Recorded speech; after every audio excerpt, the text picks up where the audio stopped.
In today's project spotlight, I'm going to be talking about my Christmas words wall hanging, what I made, how I made it, and what I learned. Welcome to Epida Studio. My name is Elizabeth and I help you make beautiful things with quilting, bojagi, and embroidery. So this Christmas words wall hanging is an old project. This is a project that I started in 2009 and I finished in 2010. And this was one of the very first projects I made that combined embroidery with quilting. So you can see it's made up of these little blocks that have embroidered wreaths on them. And then there's these piece blocks, and then it has a border on it. And I love this wall hanging. I still get it out every year to hang it on the wall for Christmas. So the way I made it was first I did the embroidery. And these embroidery patterns, they are from an Australian embroidery designer, Gail Pan. And this pattern is called a Christmas Wish. And I think it might have been a block of the month. I don't even remember 100%. But Gail Pan has beautiful embroidery patterns. I love her designs and I really enjoyed making these. They were not difficult to do. They had all just basic stitches, but they still were really effective and I love the look that they have. And each one is designed around a Christmas word. So love, delight, Noel, etc. And then once I had the embroidery done, then I trimmed that piece down and used it to make a block. And the way I did these blocks was I had this embroidery in the middle, and then I added these pieces in the corners. So you can see this is the block that I made. And we'll talk about more about that when I'm talking about what I learned. But basically I made 9 blocks and I laid them out 3 across and 3 down. And then I finished this with 2 borders, this narrow dark green border and then this plaid border. And all the fabrics in this quilt are kind of like homespun fabrics. And then because I made this when I was living in Korea and my sewing machine was a pretty basic model, I did hand quilt this piece. So it's hand quilted, but it's hand quilted in just a simple design where I outlined these blocks. And so these blocks are 6 inches square. So it's just a 6-inch diagonal grid of hand quilting. So that's how I made it. So this quilt, I enjoyed making it. I still enjoy using it, but I did learn a lot from this project. The first thing I learned was confirmation of the one thing I did that was a good idea. And that was to do the embroidery on a piece of fabric a little bit bigger than what I need. And then when the embroidery was finished, I could trim it down to the size I needed and then use it in the quilt. So that is something that worked out really well, and it's something that I still sometimes do if I'm going to be putting embroidery in a quilt project.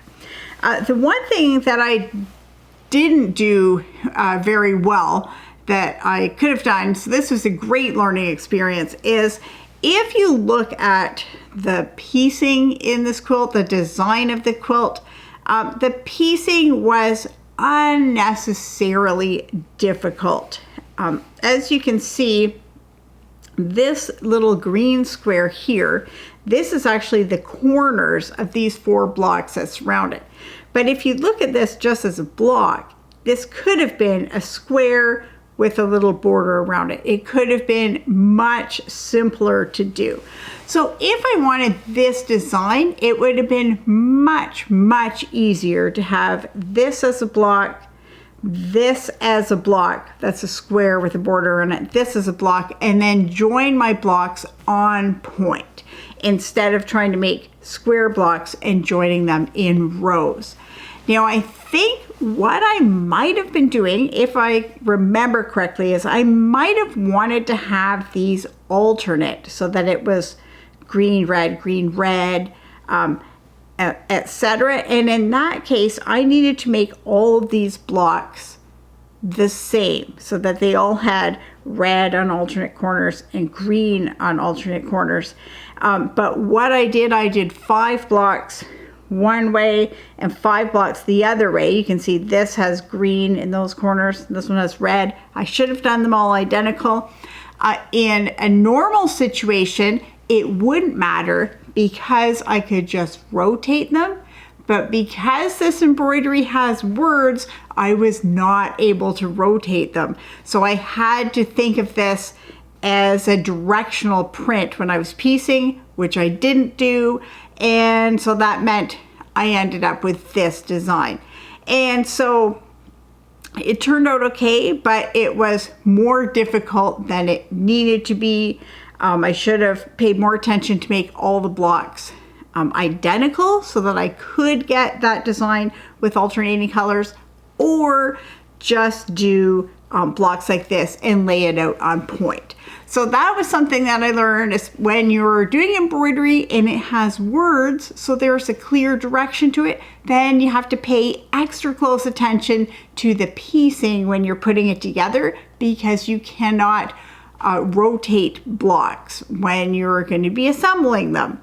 And then another thing that I did in this quilt that I learned is I did do mitered corners in both borders.